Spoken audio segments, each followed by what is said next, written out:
I had some short-term goals and I had some long-term goals. And one of my long-term goals is to continue this annual fundraiser. We will hopefully get to have it every year here at Cardwell Hill. If you don't know the owners, they are great. They have provided this facility at no cost to us, which is amazing.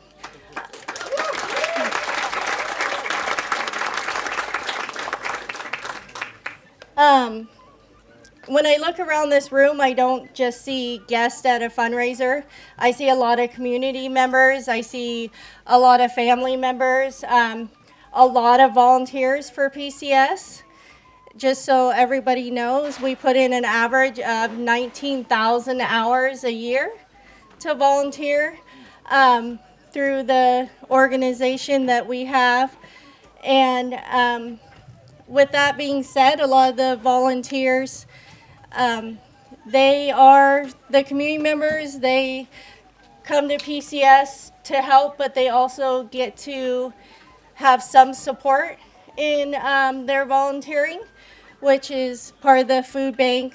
We do give back to our volunteers to make sure that we appreciate them and the countless hours that they put in. We have an amazing board that also runs the whole show. I couldn't do it alone, I'll tell you that much. My board's amazing. We work hard all year long to put on this event. It is something that we start in January. And I believe they are all here tonight. If you're a board member, can you stand up?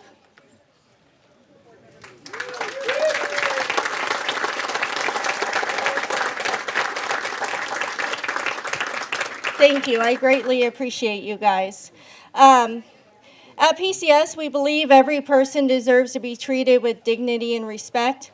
Whether someone comes through the doors for food, clothing, support, or simply because they don't know where else to turn, we want them to know they matter, and that's important to me. I want them to leave PCS feeling better about themselves, feeling like they have a community behind them. We do know this last year with SNAP benefits being cut and some of the other things, not only across Oregon, but across the United States, has had a huge impact on our community. And it's hard, but we stepped up. We put out financially quite a bit every month.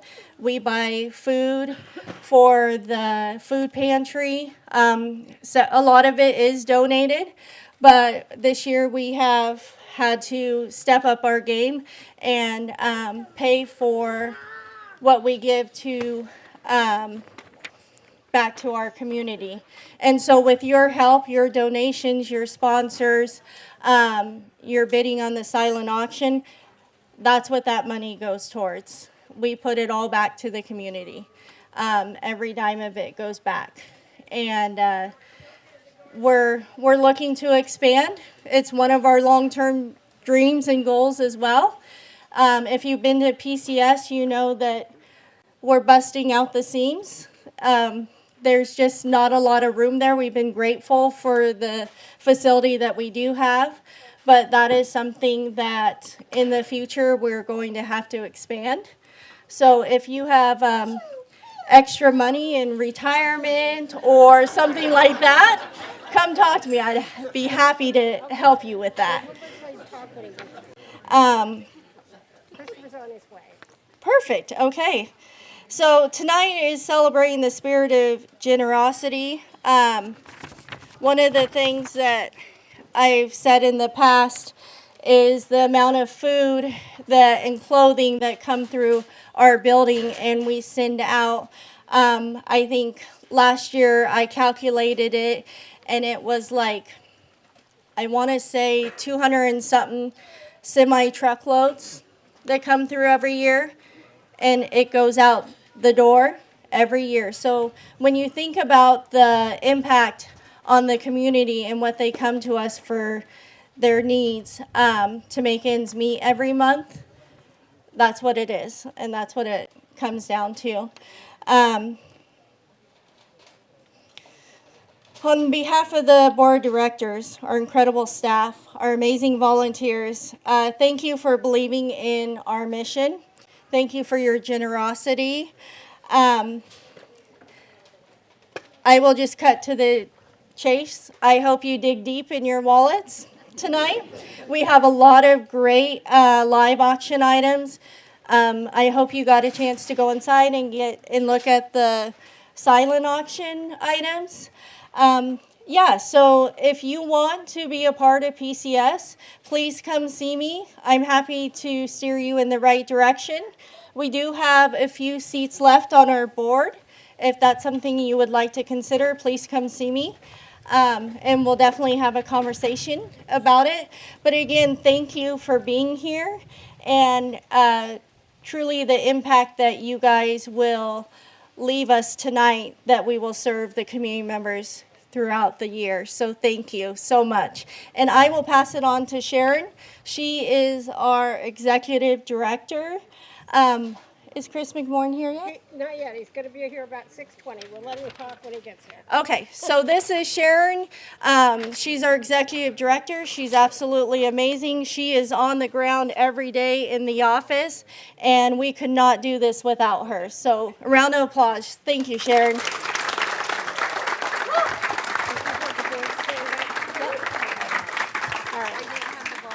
That's what I'm going to do.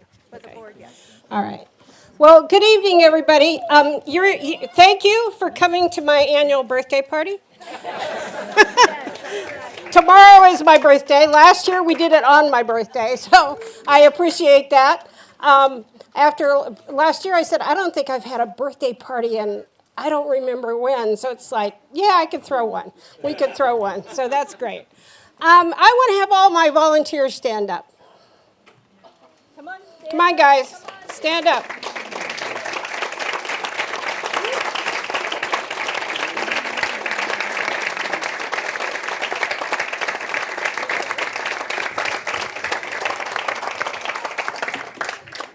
So, does anybody mind me sitting like this? Okay, great. Without these wonderful people, we would not get this job done. And some of them have been doing it for 2 decades. There's some of the folks that volunteer for us in the food pantry and other programs. And most people are 5 to 10 year kind of folks. And we've not really, in past, when we were all volunteer run, we weren't big at tracking all those things, but we're getting a lot better because we really do need to appreciate these people and the hours that they put in and the time. And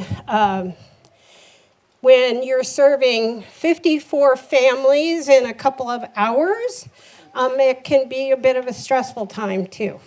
And that's where we've been. In the month of June, we had 327 visits to our food pantry. Almost 100 more than we've ever had.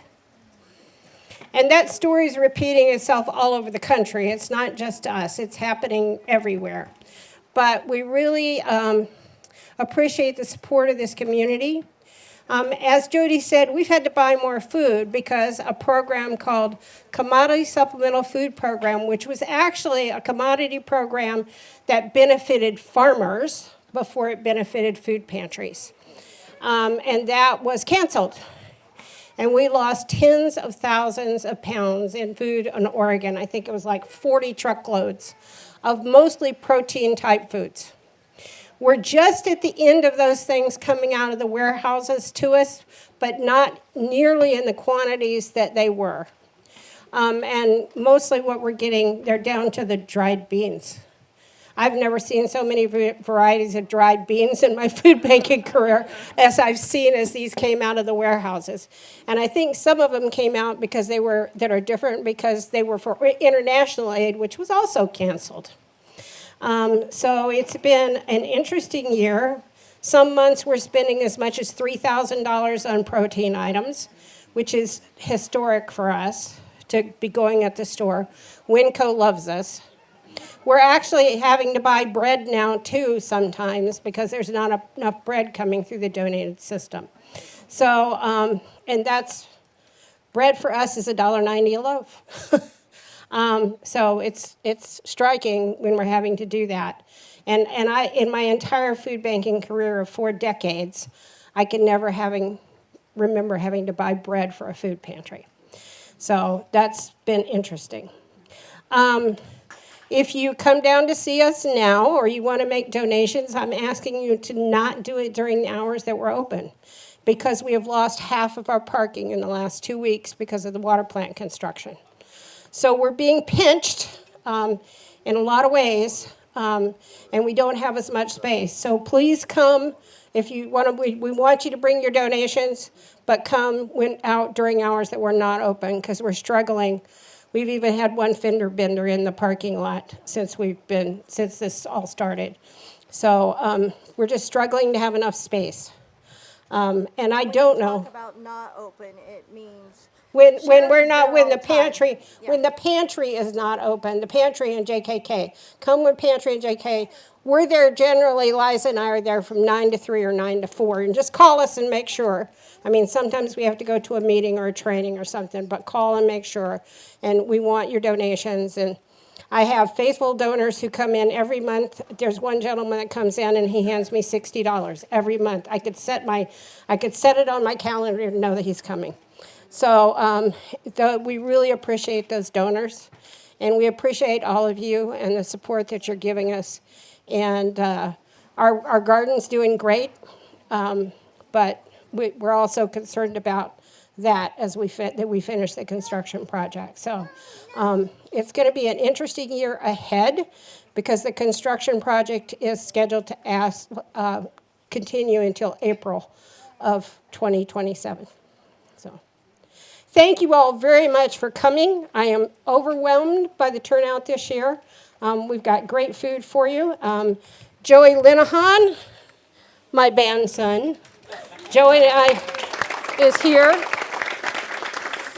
Joey and I adopted each other about 3 years ago, but he's an amazing Celtic musician, ready to go on a international tour the beginning of next year, and has just released a new CD, which he has with him. So please think about that. So thank you all. Please enjoy the food and the fun, and we got great auction items.